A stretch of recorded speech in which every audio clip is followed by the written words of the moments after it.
Good afternoon. Well, if you're in Europe, if you're in the UK, it's still good morning. And if you're in the other side of the world, it's very early morning.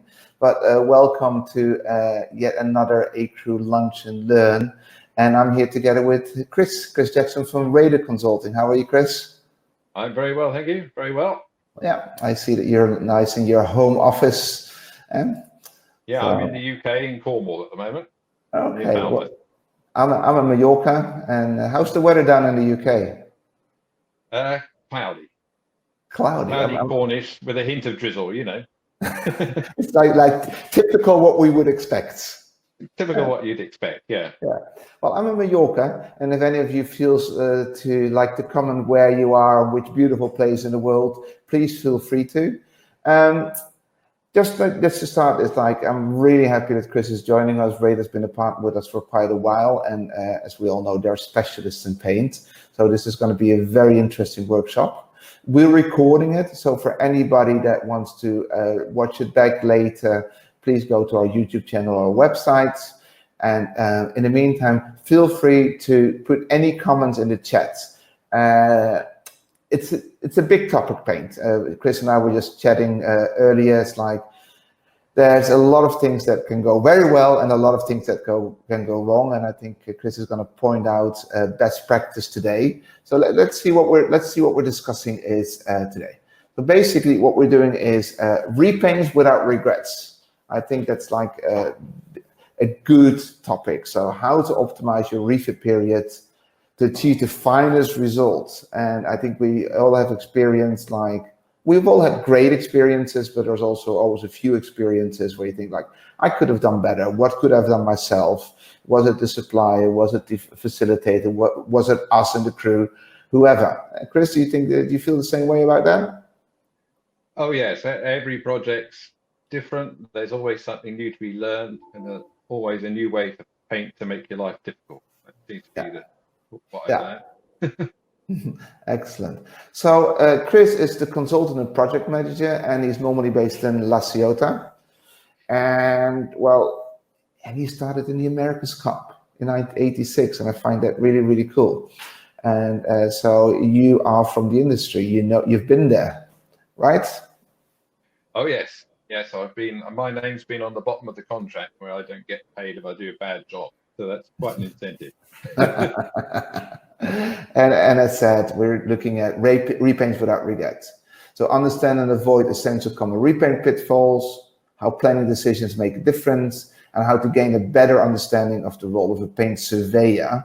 And I'm looking forward to this. I hope you guys are looking forward to it. Again, please feel free to comment in the chat, also to criticize, to ask difficult questions. That's what this is all about. I'm going to hand over to Chris now. I'll start your presentation, Chris, and then you can get it going. Good luck, and guys, enjoy this one. All yours, Chris. Thank you very much. Okay, so I know it's outlined a little bit about me. You should probably know some more. I ran a company called Jackson Superyacht Finishing from the early 90s till 2015. We painted a huge number of the CRN and ISA new builds in Italy, and various other refits and all sorts. Basically, since 2015, I've been a consultant following predominantly refits or refits with major modifications, mostly in France, some in Italy.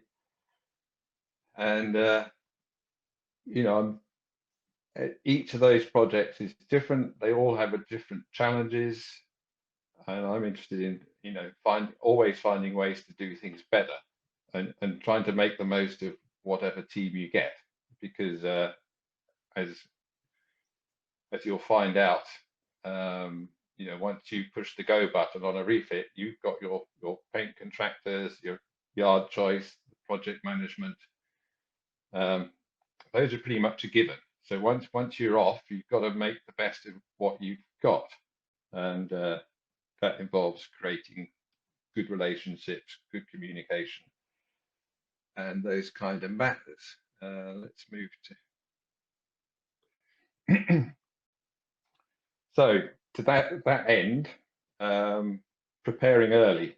These are some bullet points I've prepared. There's not a huge number of slides we're going to go through. It's just little reminders to keep me on track and to help guide you. But for any project of any size, preparing early, agreeing the specifications and scope of the work makes all the difference. If your yacht arrives in it for a yard period after intense summer of chartering and you haven't quite decided what's going to get taken off and what's getting kept on, are the boarding ladders getting rebuilt, are the speakers and lights getting changed, if all these questions are up in the air, it delays everything. Similarly, in terms of the repaint, typically there's areas of the yacht that may need some refairing work, and typically before you get to the yard, that hasn't been fully agreed and priced. So sometimes a lot of yachts have very dark black or dark grey house sides on the superstructures, and these go wobbly in the sunshine. So but because the painters haven't really had the opportunity to come on board, you know, the price and the time to repair that hasn't been agreed in advance. So anything of that nature has to be on a high priority list, so that everyone from the earliest possible knows exactly what the scope of work is and can follow through with that and plan accordingly. Similarly with specifications, make sure you know whether you're using all grip Alex Seal or HDT or whether there's show coats. Every aspect of the project, the more you know before you turn up and the tent starts going up or you go in the shed, the better. It always helps. Any grey areas just cause delays and sometimes bad feeling. Following on from that, I've got the old never assume anything. You know, there's the saying that assumption is the mother of all mess ups. Well, you know, I think you'll all agree if you're involved in any kind of project, and of course you're involved in running yachts. So all kinds of things go wrong. So don't assume that the painters are well organized. Don't assume that the yard's well organized. Hope, expect, but don't assume, and then check. Have kick-off meeting as early as possible, ideally before the scaffold goes up. Involve everyone as early as possible. Get a feel for the different players, how they work together. Trust your instincts, as you know, if you feel, you know, trust your instincts. If you think someone's not quite up to the job that they've been given, just make a point to keep an eye on them. Don't second guess yourself. Actually, you know, most of the mistakes I've made in life in general are when I haven't listened to my own instincts, and I've gone, no, it'll be all right, and you know it isn't going to be all right. You know, I'm 60 now, and that's, you know, I stopped learning this. Next thing, establish inspection procedures and hold points. This is quite critical, and where a surveyor comes in.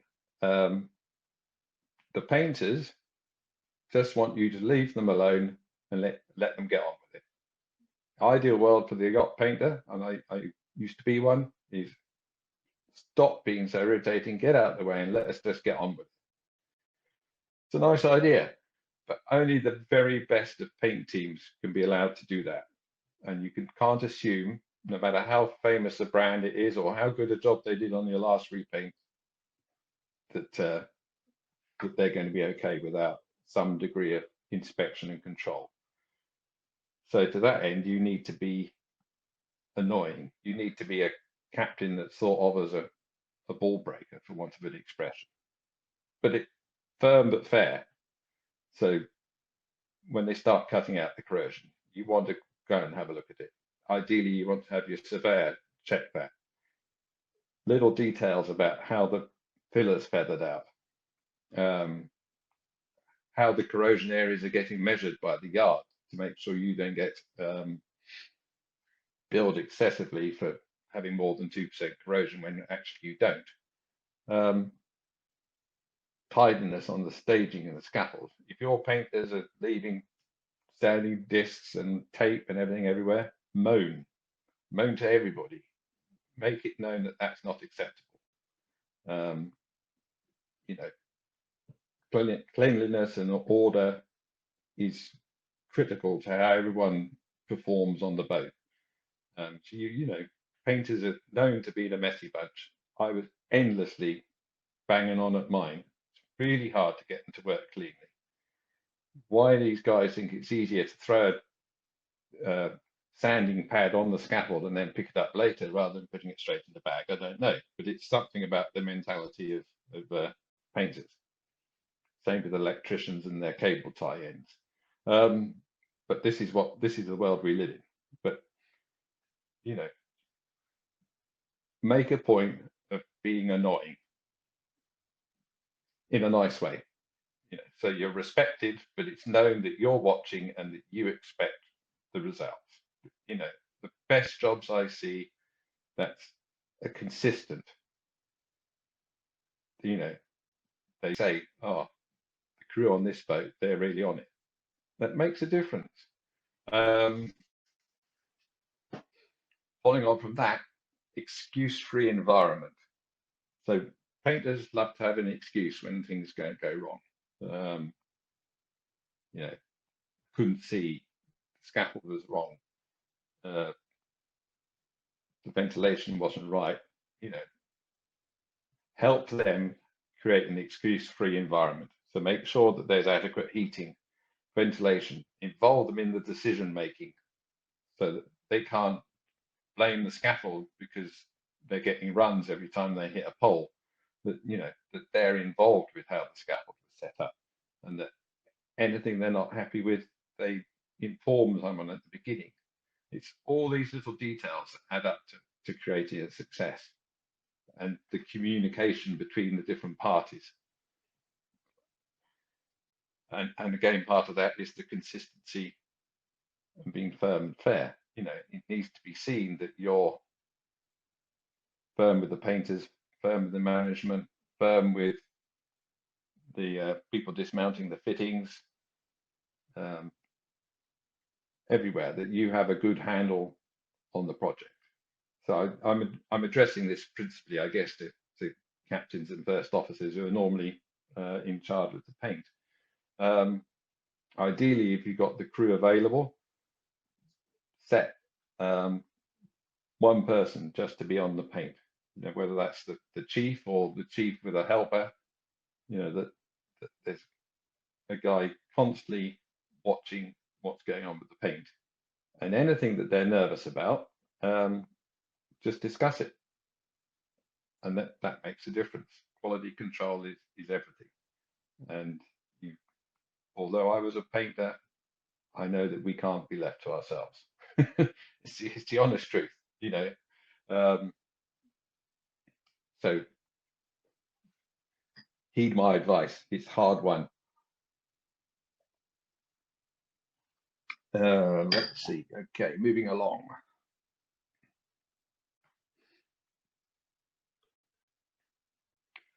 Planning. This is where the project management comes in, and also the time you have allocated to the project. So sometimes project managers or whatever are wanting to please. They create a nice Gantt chart with all the dates that you want to see, but they don't have the resources to make it happen. Or there's not, how do I say, you know, that the project manager's young and inexperienced and doesn't actually recognize that task overlaps aren't going to work, all this sort of thing. So in order, you know, when you're handed a project plan, I know we're all very busy. And it says this happens here, this happens here. As the captain, you've got to you know, this is your boat that you're on day in, day out. You've got the best understanding of what's going on and the job list, I would assume. You know, the yard or the project manager are just getting up to speed with your particular project. So when they bring you their first project plan, you know, really take some time to study it and look at where overlaps could be a problem. You know, with having to shut down systems in order to change stuff that may, you know, block access to the tent or areas being painted. Look for all the things that, look for the problems in order to find the solutions. So you're not looking for what's wrong, you're looking, you know, if you climb Everest, you have to think about all the things that could go wrong, but not in such a way that it puts you off climbing Everest. So that's the same approach to any project, is you're looking for all the pinch points and niggly bits, but with the overall view of success. So it's a positive expectation with awareness of the negativity that can happen, if that makes sense.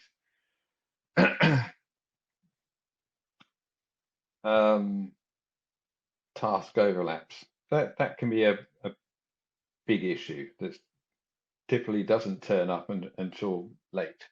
You know, the painters, we're painting on Friday, but it turns out that that's the same day that they're redoing the hydraulics on the boarding ladder, and oil goes down the side of the boat or something.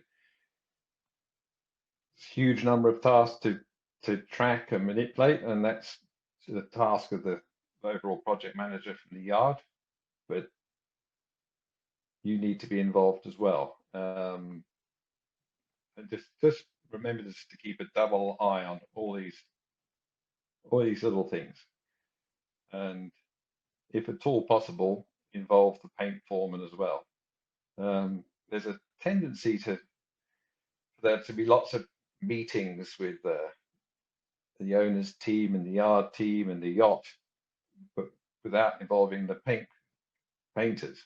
And so decisions are made that without the painters having any input and sort of recognizing, well, hang on, that's not going to work because I'm doing this then. So if at all possible, keep your paint foreman fully involved with all the planning considerations and decisions through the process of the project.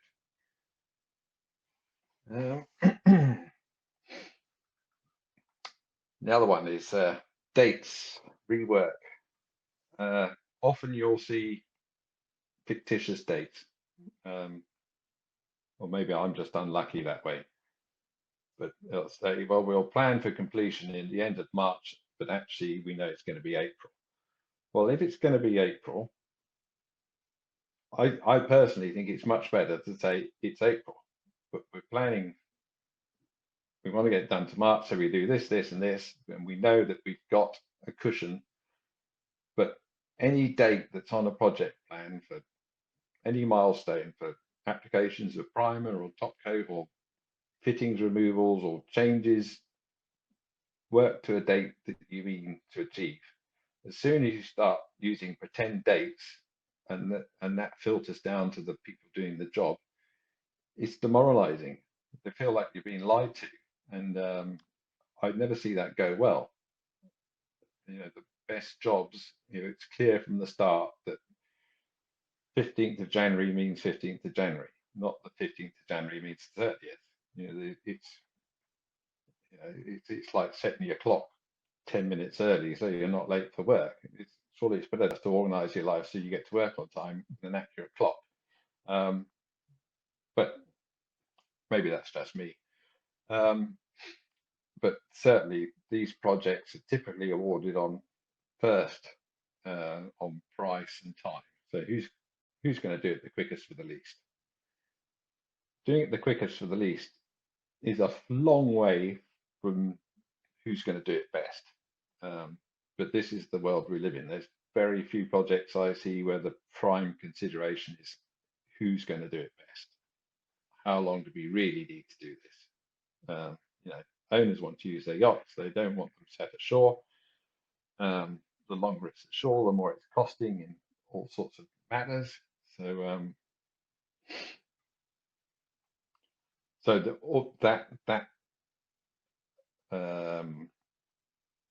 that pinching of time and costs does have a direct input on quality. So you have to be quite strong to allow some time for some rework.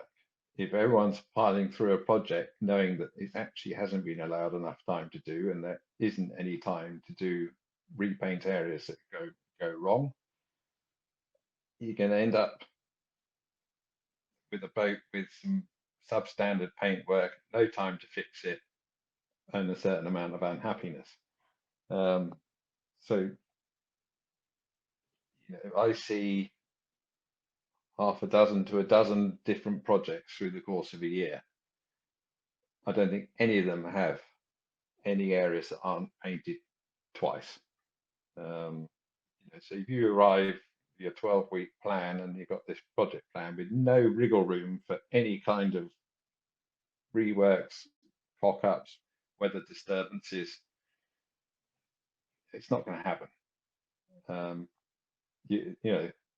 If those dates are fixed and you just can't change it, you're probably going to leave with some substandard areas that have to come back and be redone after the season.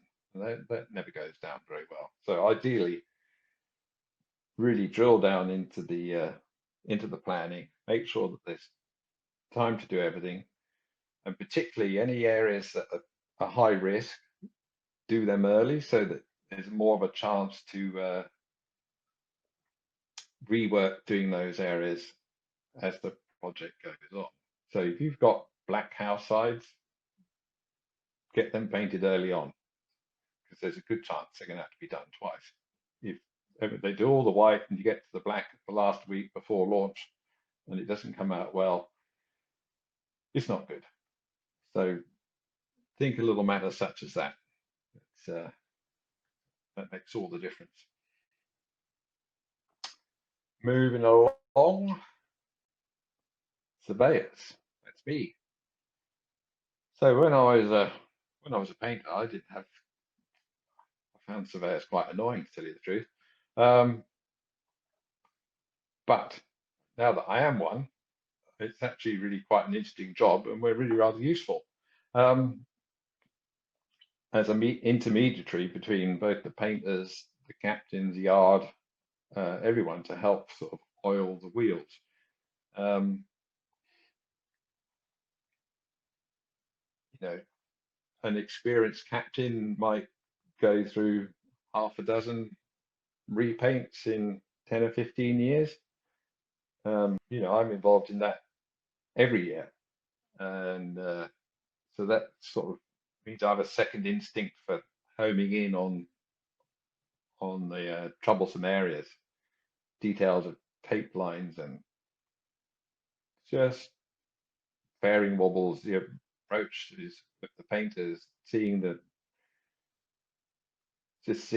the feel of the team, seeing how it's all working, and but the more difficult side of being a surveyor is you're not on site day in, day out. So it's balancing how useful you can be and what's the most useful thing you can do. But typically on any project, I'm along at key stages, so that can be corrosion, primer applications, before major sprays of primers, high bills, and top coats.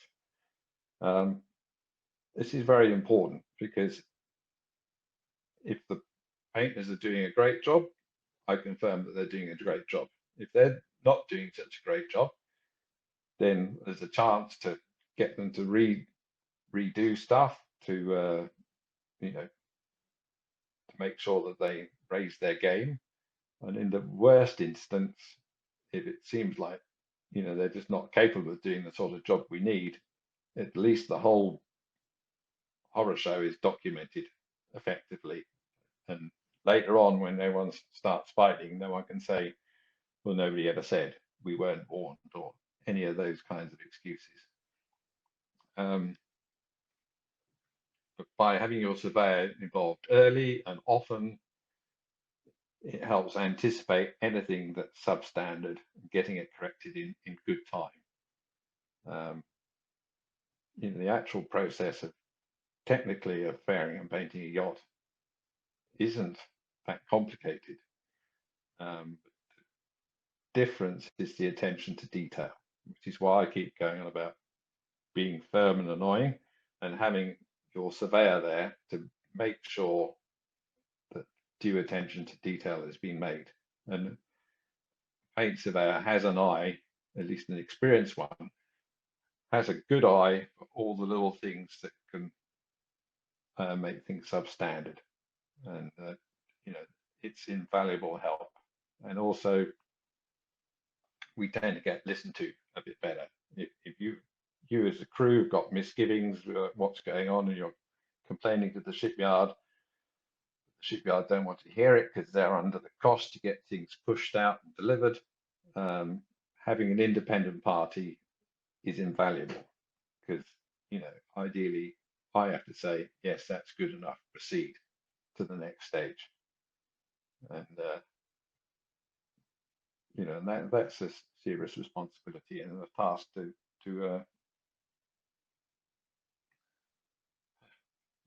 to honor, I suppose. Yeah, it's, we're not there to quality control the job so much. That should be down to the painters. They should be saying to me, here, Chris, this is all done. It's good.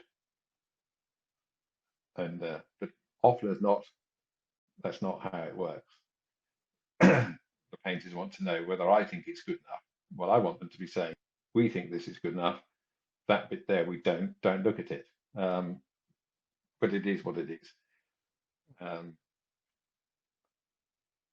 But a surveyor should have a very experienced eye. There can be big issues with seeing items painted in tents under poor lighting, which look lovely until you get them into sunlight, and then they don't. Well, the experienced surveyor is used to looking at black doors hanging in dark tents and can tell when they're painted badly. That's part of what we're paid for our experienced eye. And then, of course, we can document what we see with all our fancy equipment to measure film thicknesses and gloss and DOI. But all of that is in support of the expert eye of the surveyor. And,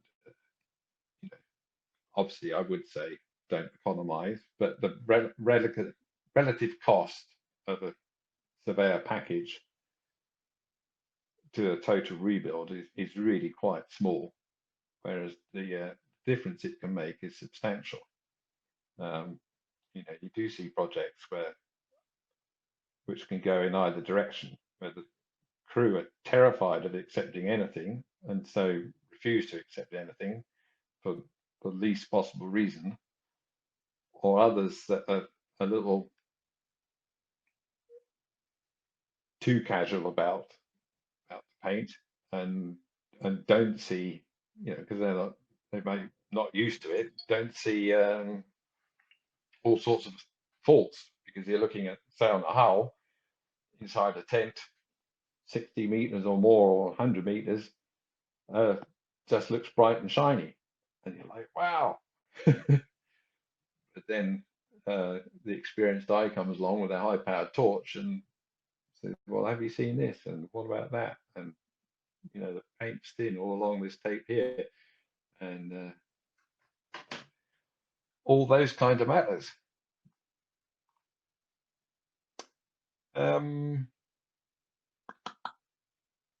Dispute mediation. Yeah, monitors conformity. Well, you have a paint specification. It's basically, that's, I'll provide the official stamp that it's been done according to the specification. And if insurance companies are involved, we can support that to confirm that, yes, it's been applied to specification.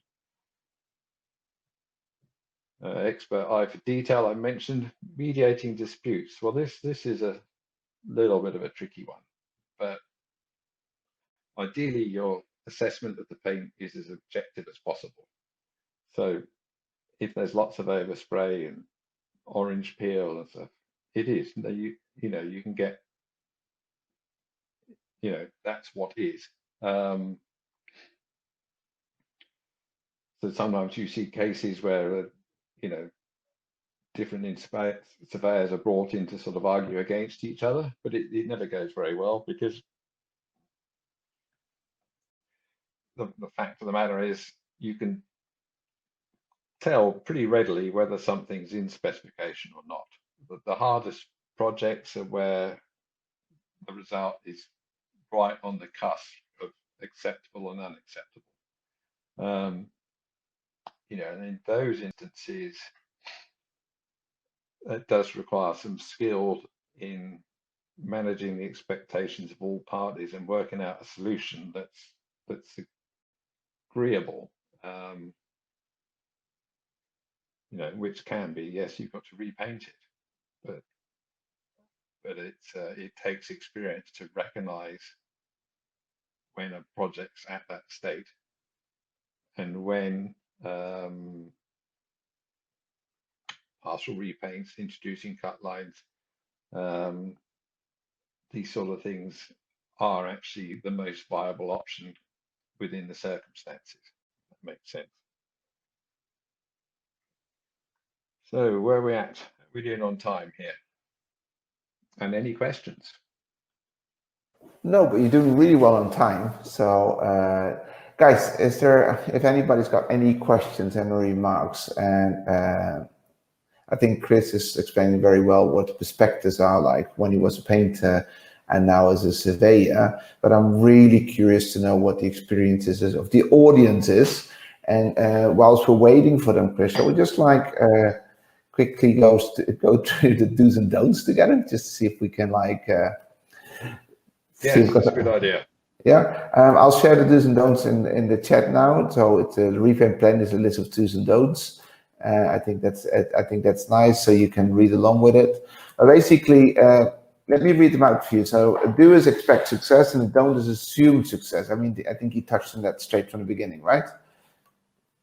Yes, exactly. That's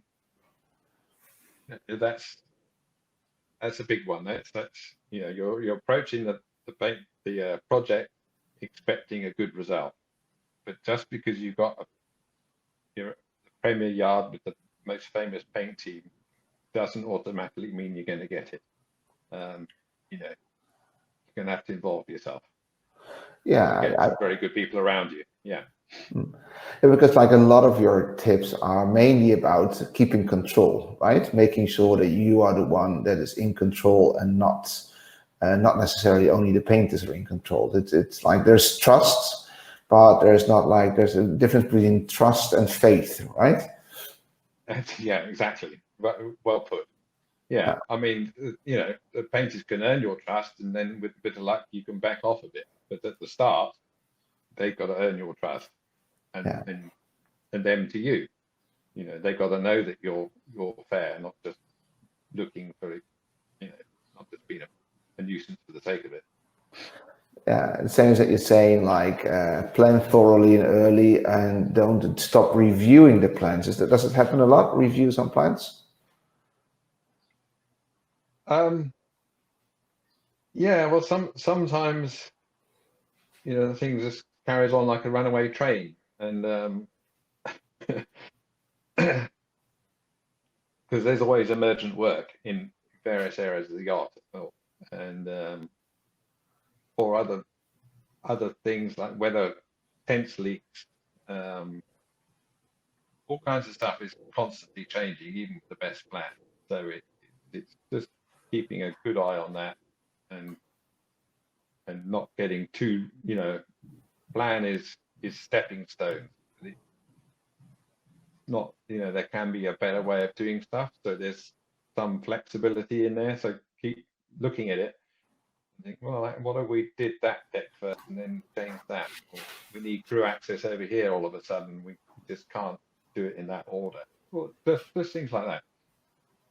Yeah, totally. But I'm sharing the file, guys, with everybody. I see that people are downloading it. That's great. So these are like tips and tricks. I don't see any questions coming, Chris. I mean, I don't know if you scared people away with everything said, or if you've been extremely clear on your story. So, I mean, let me see what I took out of what you just said. Like, I think it's like trust and faith is one that I took out of it. What I took out of it is what preparation. I think that's one of the questions that I have. Did I if I read between the lines, you're telling that like preparation and planning is key? Yes. Yeah. So the more questions are fully answered at the start, the less delays there are later. So if you arrive and you know, silly things happen. So that all the halogen lights are getting changed to LED. All the speakers are getting replaced, but no one knows how big the flanges are around these fittings, and the painters merrily paint to the existing mark, but the new modern fittings are smaller. So around all these things, there's a mark that shouldn't be there. Just stuff like that, or boarding ladders, cranes. They get, oh, well, are we going to rebuild the crane? Are we? I don't know. And then suddenly you've got this crane or a boarding ladder in pieces somewhere that you know needs to be worked on from much earlier on, and it creates a delay. That sort of stuff. You know, removing belting on the side of a rub rail, for instance. Sometimes there's corrosion behind the belting. Best way to treat it is to remove it, but that's a high cost.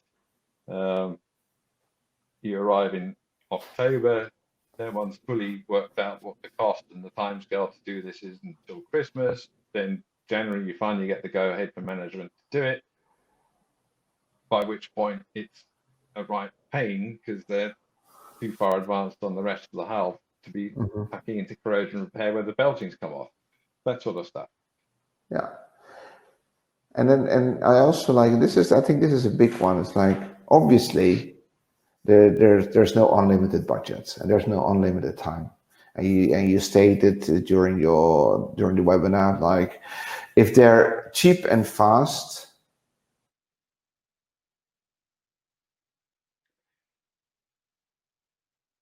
Hello?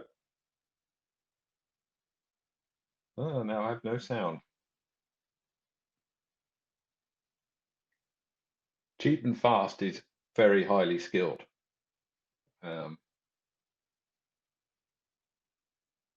Good and slow is less skilled.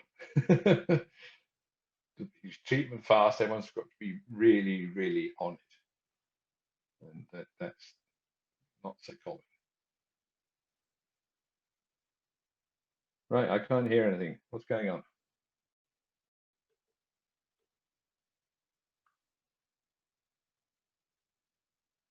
Hello?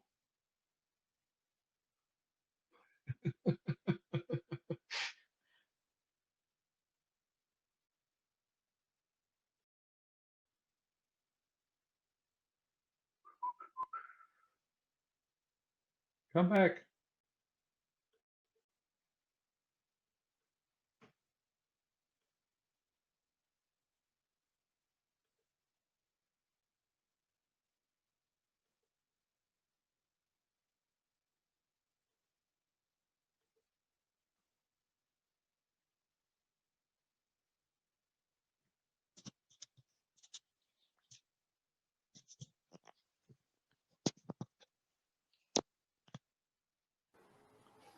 Chris, I'm so sorry.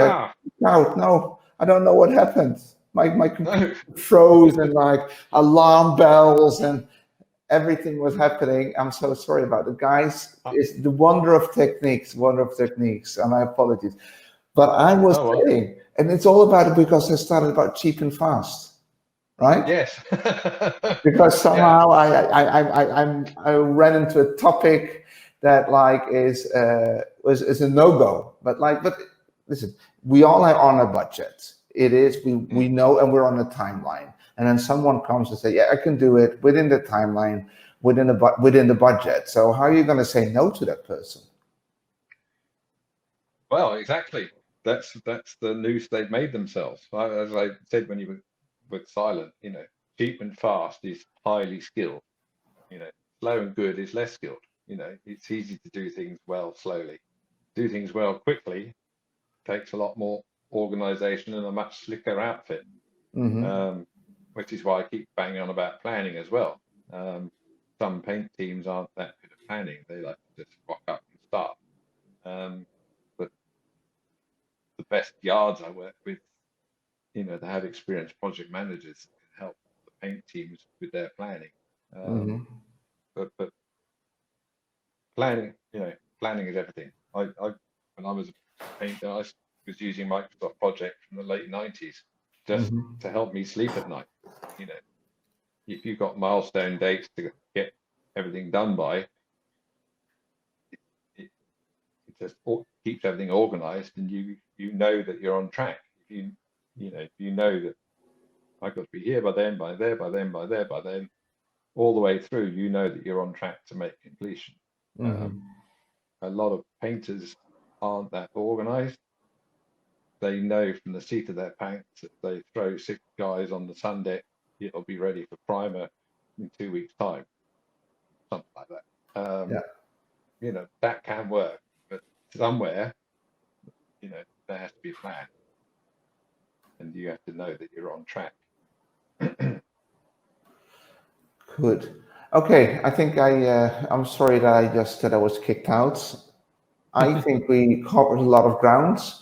I see no questions, which means that, like, as I said, you either scared them away or you answered all the questions, or people are not willing to share the success stories or their horror stories, whatever it is.